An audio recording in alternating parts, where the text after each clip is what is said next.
ॐ पार्थाय प्रतिबोधितां भगवता नारायणेन स्वयं व्यासेन ग्रथितां पुराणमुनिना मध्ये महाभारतम् अद्वैतामृतवर्षिणीं भगवतीम् अष्टादशाध्यायिनीम् अम्ब त्वामनुसन्दधामि भगवद्गीते भवद्वेषिणीम्। नमोऽस्तु ते व्यासविशालबुद्धे फुल्लारविन्दायतपत्रनेत्र येन त्वया भारततैलपूर्णः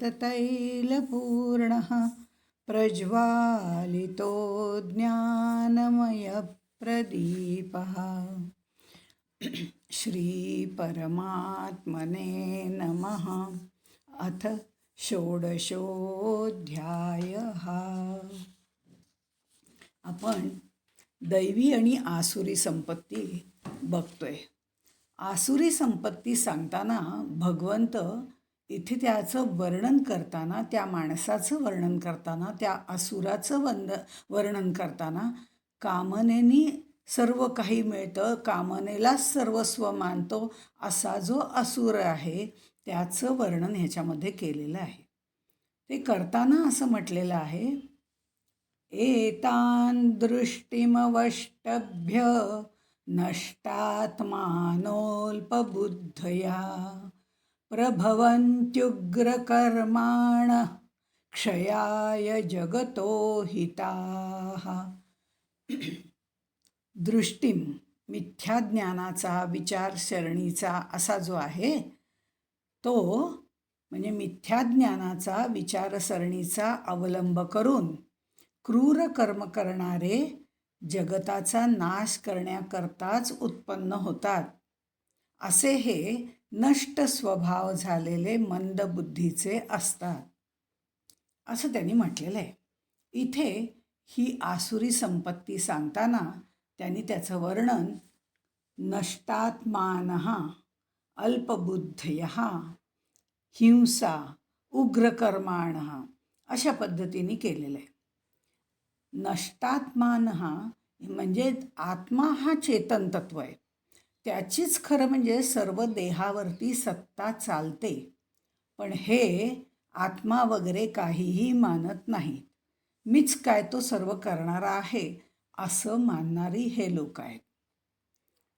आता आत्मा वगैरे काहीच नाही, मीच आहे, हा जडदेह म्हणजेच मी आहे असं मानणाऱ्या या जडवाद्यांची दृष्टी मिथ्या ज्ञानाची असते असं म्हटलेलं आहे. त्यामुळे हे मिथ्या ज्ञानाचे, विचारसरणीचे असल्यामुळे त्यांना अल्पबुद्धया असं म्हटलं आहे. विवेक विचार त्यांच्या ठिकाणी नसतोच, त्यामुळे पुढे काय परिणाम होतील याचा ते काहीही विचारच करत नाहीत. त्यांना ती बुद्धीच नसते विचार करण्याची. म्हणजे त्यांना बुद्धी नसते असं नाही, विचार करण्याची बुद्धी नसते. धनसंग्रह, भोगादी वस्तू हे सगळं कसं प्राप्त करायचं, येन पेन प्रकारेण कसं मिळवायचं ह्याची बुद्धी त्यांना नक्की असते. तिथे त्यांची बुद्धी व्यवस्थित चालते. सांसारिक भोगात त्यांची बुद्धी अत्यंत कुशल असते आणि अविचाराने त्यांची बुद्धी भलतीकडे मात्र जोरातच जाते, पण विवेक विचार करण्याची बुद्धी त्यांच्या ठिकाणी नसते. बरं, उग्रकर्माणः ते ईश्वर, परलोक, नीतिमर्यादा, पापपुण्य असलं काहीही मानत नाहीत आणि ते कुणाला भीतही नाहीत. त्यामुळे त्यांच्याकडून हत्या, दुसऱ्यांना छळणं, त्रास देणं अशी भयंकर कर्म, उग्र कर्म त्यांच्याकडून होतात. आणि हा स्वभाव दुष्ट असल्यामुळे हिंसा, मग ती शारीरिक, मानसिक, वाचिक आपण बघितलेले आहेत. ह्या सगळ्या हिंसा करण्यात ते रमलेले असतात, त्यातच त्यांना आनंद वाटत असतो. थोडक्यात अगदी बारीक मुंग्या चाललेल्या आहेत, तर मुंगी चालली आहे त्या मुंगीला पटकन घ्यायचं आणि चिरडून टाकायची. हे तर अगदी क्षुल्लक बाब वाटते. पण अशाच पद्धतीने चांगल्या चांगल्या व्यक्तींना सुद्धा क्षणात त्यांची हत्या करणं, त्यांना त्रास देणं, छळणं अशी भयंकर कर्म, उग्र कर्म त्यांच्या हातनं होत असतात. असे हे आसुरी संपत्तीचे लोक असतात. कारण हे सर्व करताना ते त्यांच्या कामनांची तृप्ती करत असतात. असा हा मिथ्या ज्ञानाचा, हे ज्ञान काही चांगलं ज्ञान नव्हे, असा अवलंब करणारी ही लोक, त्यांचा स्वभावच नष्ट झालेला असतो आणि म्हणून ते उग्र कर्म करतात, अपकार करतात आणि जगाचा नाश करण्यासाठीच उत्पन्न होतात की काय कोणास ठाऊक. आता अज्ञानी जो असतो त्याला ज्ञान देणं शक्य असतं, पण ज्याला ज्ञान अल्प आहे पण गर्व अहंकाराने युक्त आहे, माजलेला आहे, दंभाचरणाने वागणारा आहे, त्याला ज्ञान देणं अवघड असतं. आणि दुःशासन हे त्याचं उत्तम प्रतीक आहे. ज्या वेळेला भीमसेन सर्वांना म्हणजे कर्ण, दुर्योधन, कृपाचार्य या सगळ्यांना संबोधून म्हणतो की मी आज ह्या पापी दुःशासनाला ठार मारणार आहे, या कुणाला वाचवायला यायचं असेल तर मी माझं प्राणत्याग करायला सुद्धा तयार आहे, असं म्हटल्यानंतर दुःशासन तेवढ्याच गर्वाने त्याला सांगतो की या माझ्या हातांमध्ये हत्तीच्या सोंडेसारखा हात आहे, या कुणाचीच मला गरज नाही, मी एकटाच तुला पुरेसा आहे. हा माझा जो हत्तीच्या सोंडेसारखा बलवान असा जो हात आहे ना, त्या हातानेच मी तुम्हा सर्वांसमोर, या कुरु जनांसमोर या द्रौपदीचे केस ओढत तिला आणलेलं होतं. अरे हे जे हात आहेत हे क्षत्रियांचा विनाश करणारे तर आहेतच, पण स्त्रियांच्या पुष्ट उरोजाचं मर्दन करणारे सुद्धा हे हात आहेत, असं निर्लज्जपणे तो सांगत असतो. पण किती गर्व, किती अहंकार, किती उग्र कर्म, ह्या सगळ्याचं उदाहरण म्हणजे दुःशासन आहे. आणि हे सगळं ऐकताच क्रोधाने तप्त झालेला जो भीमसेन होता त्यांनी सिंहनाद करून त्याचा तो हातच उखडून टाकून दिला. असंही घडवणारे लोक, चांगले कर्म करणारी लोक असतात. पण हे आत्ता आपण आसुरी संपत्तीची लोक बघतोय, ज्यांच्यामध्ये कामना, वासना या भरलेल्या असतात आणि त्यांना जे ज्ञान असतं ते सगळं मिथ्या ज्ञान असतं. देह म्हणजे मीच सर्व अशी त्यांची दृढ भावना असते. अशा पद्धतीचे हे लोक असतात आणि ते निश्चितपणे घातक असे लोक असतात.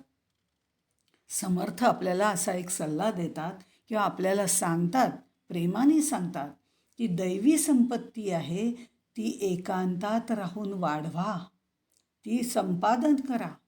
लोक तुम्हाला शोधत येतील ते महत्त्वाचं आहे, पण आसुरी संपत्ती ही घातक आहे, जी व्यक्तीचाही नाश करते आणि राष्ट्राचाही नाश करते. म्हणून आसुरी संपत्ती त्यागार्थच सांगितलेली आहे आणि दैवी संपत्ती ही आचरणार्थ सांगितलेली आहे. पुढे भगवंत असं सांगतात, कामामाश्रित्य दुष्पूरन् दंभमानमदान्विताः मोहात् गृहीत्वा सद्ग्राहान् प्रवर्तन्ते शुचिव्रताः. आता दंभ, मान, मद यांनी युक्त असलेली ही लोक कोणत्याही प्रकारे कधीही पूर्ण न होणाऱ्या अशा कामनांचा आश्रय घेऊन अज्ञानाने खोटे सिद्धांत स्वीकारून भ्रष्ट आचरण करतात. आता दंभ, मान, मद यांनी युक्त असलेली लोक, आता मान, धन, प्रतिष्ठा हे सगळं स्वार्थ साधण्यासाठी जिथे जिथे शक्य होईल तिथे तिथे ही लोक धडपडत असतात, श्रेष्ठता मिळवण्यासाठी धडपडत असतात. वास्तविक त्यांच्यामध्ये तशी श्रेष्ठता नसतेच, पण दंभाचाराने ते तसं दाखवण्याचा प्रयत्न करतात. जगात जी भिन्न भिन्न भोग प्राप्त करण्याची इच्छा त्यांची जी असते ना, अनेक प्रकारचे भोग इथे दुनियेमध्ये उपलब्ध असतात. वेगवेगळ्या प्रकारच्या विषयांचे वेगवेगळे भोग. पण ते सगळे कसे पूर्ण करता येतील इकडेच त्यांची धाव असते. आणि ते कधीही पूर्ण होऊ शकत नाहीत म्हणून त्यांना दुष्पूरम कामम असं म्हटलेलं आहे. पण तेच त्यांना करायचं असतं. अज्ञानाला ते सातत्याने बळी पडत असतात आणि त्यामुळे शास्त्राधार तर सोडूनच द्या, पण शास्त्रविरुद्ध कर्म करतात, शास्त्रविरुद्ध ते वागतात आणि सिद्धांतांना दूर ढकलून देतात. त्यामुळे आपोआपच ते अशुचिव्रताः म्हणजे भ्रष्ट आचरण करणारे होतात आणि आपोआपच त्याची दुःख त्यांना भोगावी लागतात. मानसिक, शारीरिक, बौद्धिक सगळ्या पातळ्यांवरची चैन यांना हवी असते. याचं वर्णन करताना माऊली असं करतात, मातलिया कुंजरा आगळी झाली मदिरा, तैसा मदाचा ताठा तव जरा चढता अंगी.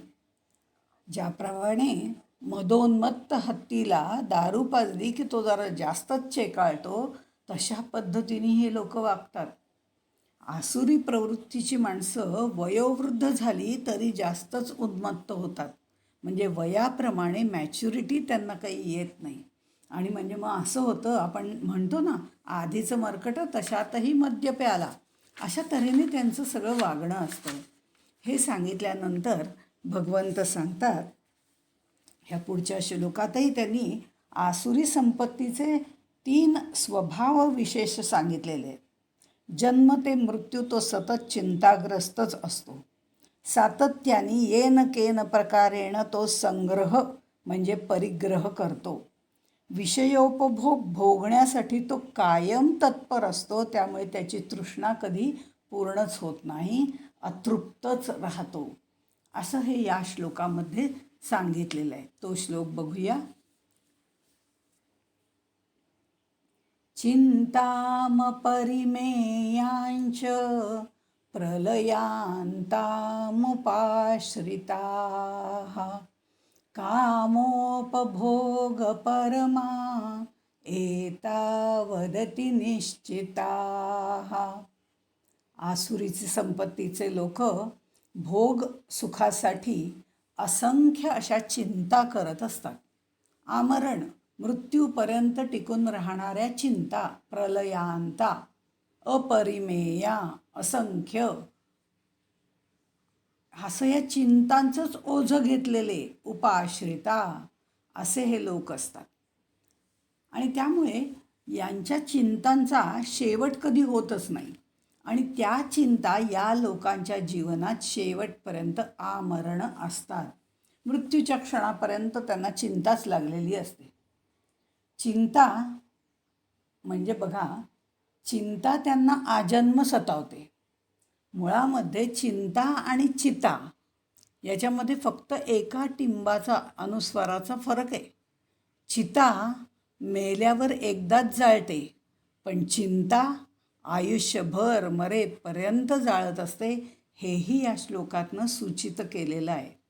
चिंता ह्या दोन प्रकारच्या असतात. पारमार्थिक पण. आसुरी संपत्तीच्या माणसाला या पारमार्थिक चिंता अजिबात नसतात. त्याला सगळ्या ऐहिक सुखाच्याच चिंता असतात. खरं तर मनुष्य विनाकारणच चिंता करतो.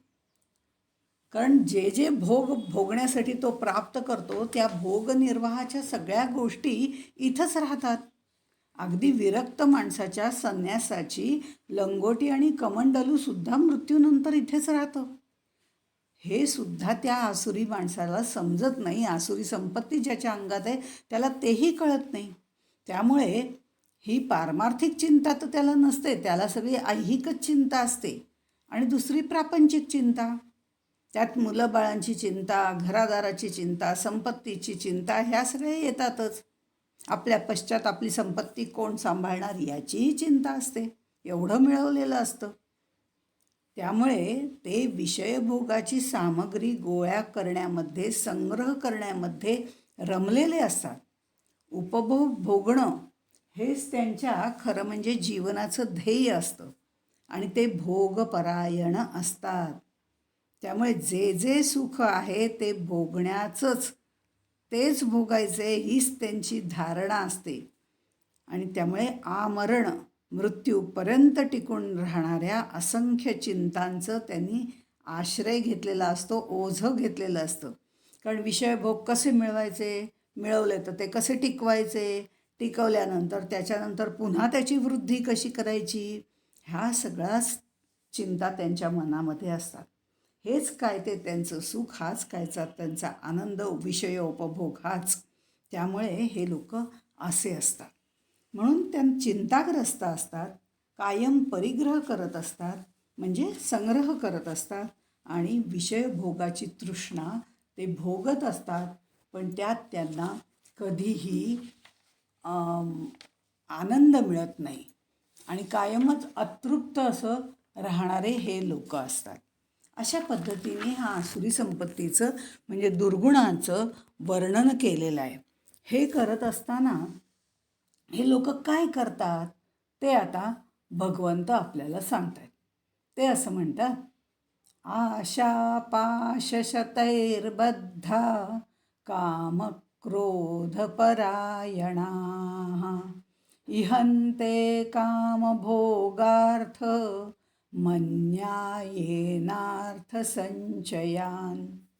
आशेच्या शेकडो पाशांनी ही लोक बांधलेली असतात आणि कामक्रोधयुक्त म्हणजे कामक्रोधपरायण असतात.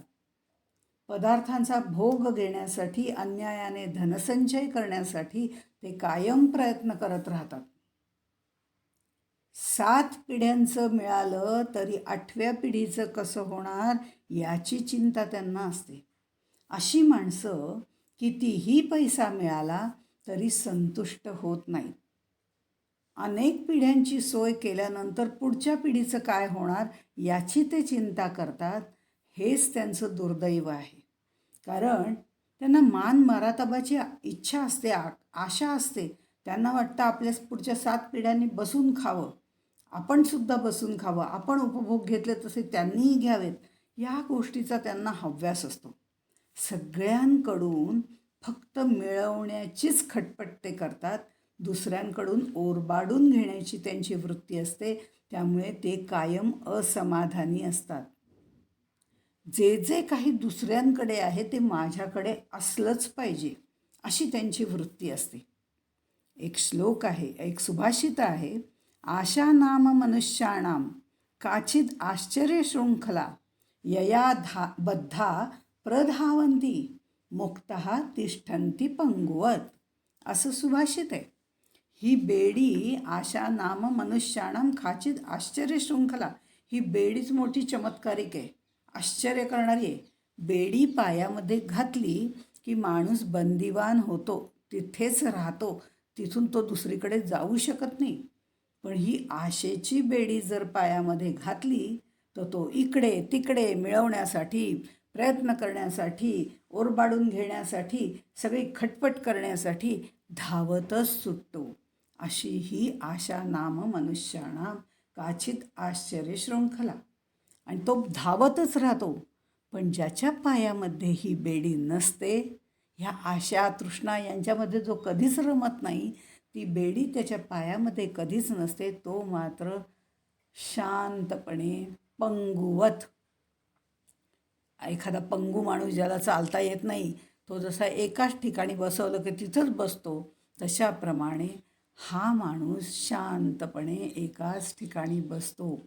याचा अर्थ तो काही करू शकत नाही असं नसतं, पण त्याला ह्या आशा तृष्णा यांच्यामध्ये तो अडकतच नाही. ती बेडी त्याच्या पायामध्ये नसते, तो कायम समाधानी असतो. आणि समाधानी असल्यामुळे शांतपणे समाधानामध्ये, आनंदामध्ये डुल्लत राहतो. हे जे समाधान आहे ते या आशा नामाची बेडी ज्यांनी घातलेली आहे त्याच्यामध्ये तुम्हाला कधीही मिळणार नाही. तो आसुरी संपत्तीचा असतो, तो सातत्याने धावतच सुटतो. प्रधावंती, त्याप्रमाणे तो धावत सुटतो. आता हे धावत सुटल्यानंतर ते मिळवण्यासाठी दुसऱ्याकडून ओरबाडून घेण्याची जी त्याची वृत्ती आहे, असमाधानी वृत्ती आहे, हे मिळवण्यासाठी जेव्हा तो धावत असतो, ते प्रयत्न करत असतो आणि ते त्याला मिळालं नाही की आपोआपच त्याच्या मनामध्ये क्रोध निर्माण होतो. आपला धनसंचय, आपलं सर्वस्व, आपलं जे जे मिळवलेलं आहे ते कोणी लुटून पण नेऊ नये म्हणूनही तो क्रोधाने आपल्यापासून सर्वांना दूर ठेवतो. म्हणजे या माणसाच्या रोमारोमात क्रोध भरलेला असतो.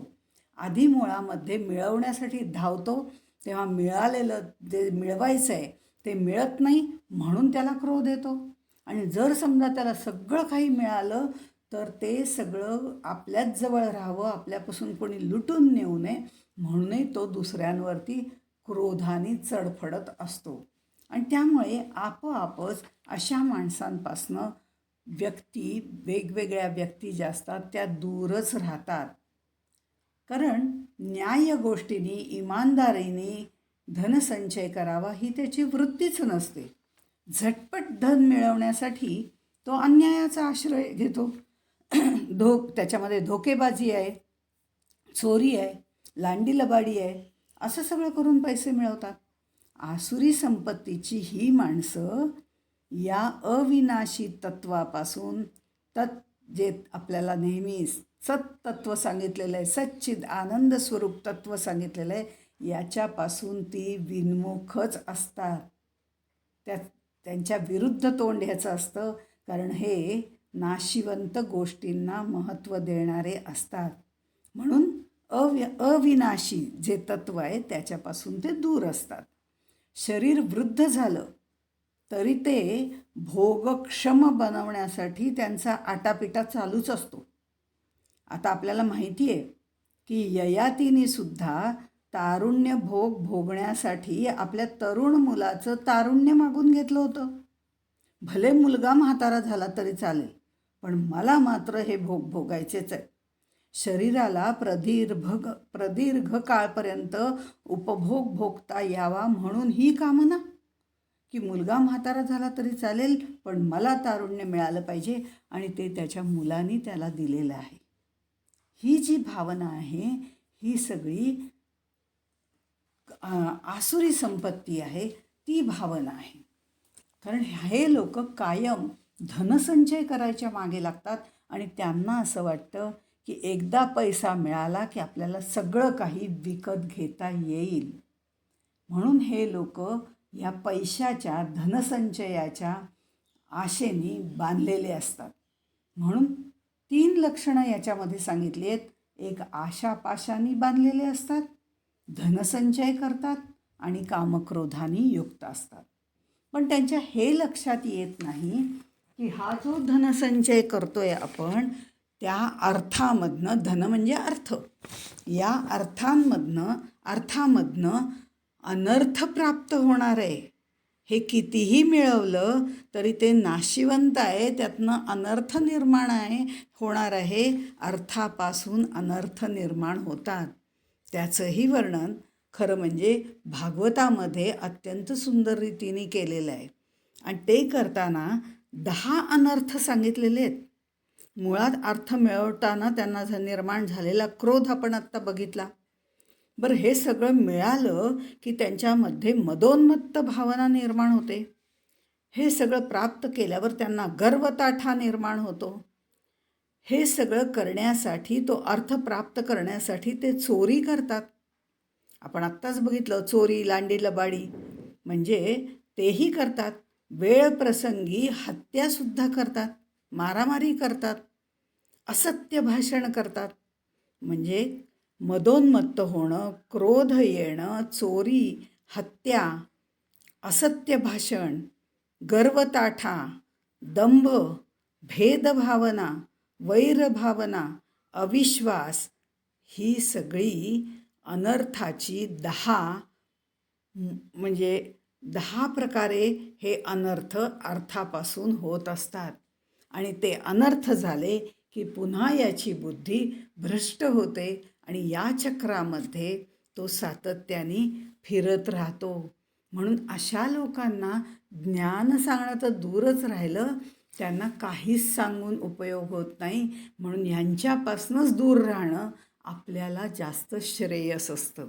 म्हणून ही आसुरी संपत्तीचे जे दुर्गुण आहेत ते आपण मुळामध्ये त्या लोकांपासूनच दूर राहिलो की ते आपल्यापर्यंत येत नाहीत.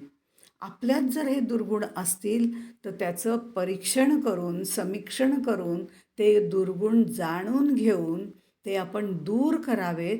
म्हणून आसुरी संपत्तीचं परिपूर्ण वर्णन भगवंतांनी आपल्यासाठी इथे केलेलं आहे. अशी आसुरी संपत्तीची अनेक माणसं समाजामध्ये किंवा जीवनामध्ये आपल्याला भेटत असतात, समाजामध्ये भेटत असतात, ती राहत असतात, जगत असतात, आपल्याला ती कळत असतात. त्या लोकांपासून आपण दूर राहिलं पाहिजे.